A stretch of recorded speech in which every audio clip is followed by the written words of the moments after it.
Jesus tells us today in the gospel, do not work for food that perishes, but for food that endures for eternal life.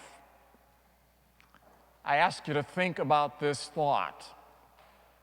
Everything, I mean everything that we have, we're going to have to give up one day. Our Wedgwood, our Oriental rugs, our cars, our homes, our computers, our clothes. When God calls us home, we leave all this stuff behind. And so Jesus gives us some direction today in the gospel. He says, don't work for food that perishes, but rather for the food that endures for eternal life. What is he telling us? Well, he's telling us to work for things like justice and mercy, truthfulness, forgiveness, faithfulness, compassion, love. These are things and others like them that really give us joy here on earth and are really the passport to heaven. But those things can sound so abstract. So how to make that even clearer for all of us today? Well, I turn where I usually turn for those things, to telling you a story. And if you listen very carefully to this story, you should see really today's gospel just told in some other words. So once upon a time, there was a king and a queen, and they had no children. And the king loved his queen, and his subjects revered him, and his enemies feared him. But the king had no heir. Who was going to carry on his work? Who was going to carry on his name? And so the king offered a reward to anybody that could come and give him and his queen wise advice so they might have a child. But that reward also came with a warning. If you're not correct, you're going to die. An elderly lady came before the king and the queen, and she said, Your Majesty, I know you want to have a child. Here is something that you can do that will ensure you. She said, the water that we have here in the kingdom is not good for drinking or for cooking. Many people are getting sick. And so, I'm asking you to send out your army to build canals that will connect us with fresh water, with pure water. And the king said, and we'll have a child? And she looked at him with a smile and said, assuredly. So the king sent out his army, and they dug the canals. And after a period of time, all the disease was gone from the kingdom. Everybody was healthy. But as the months went on, there still was no child for the king. So he summoned the old lady back and said, you're going to die. You lied to me. And she said, no, I didn't. There's more to it yet. She said, this is what else you need to do.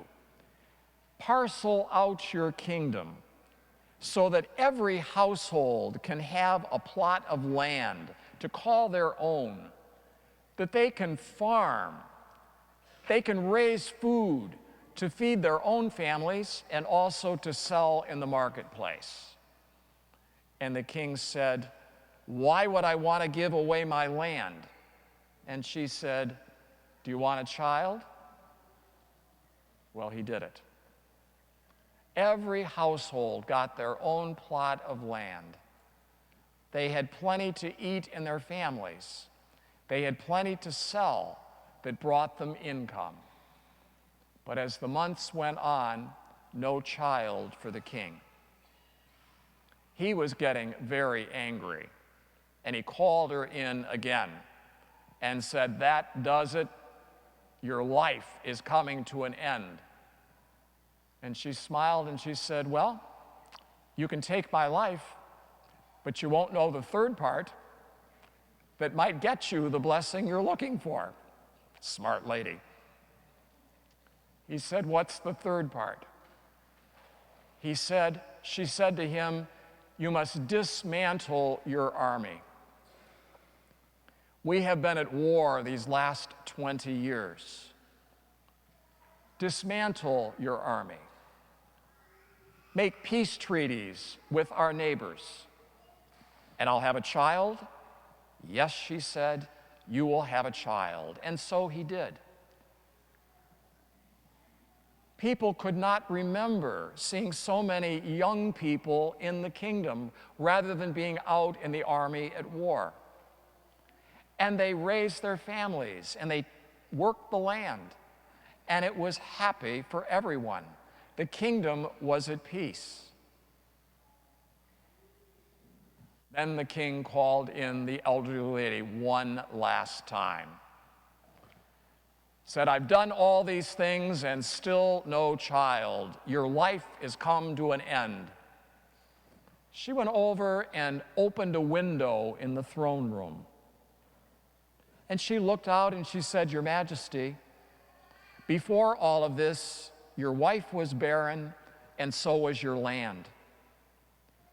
Your subjects were sick and they were hungry and they were worn out with war. Now, your people are healthy. They are well fed and they have an income. Your kingdom is at peace. Why, the children can even play at the borders without being in danger." She said, "Your subjects love you. They are naming their children after you.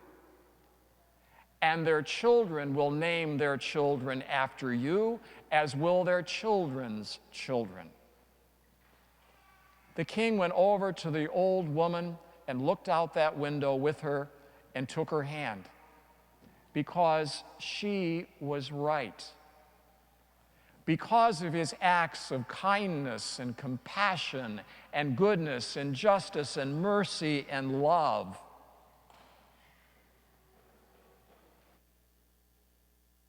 he was loved in the kingdom, and he would be remembered as the father of all the children in that kingdom forever.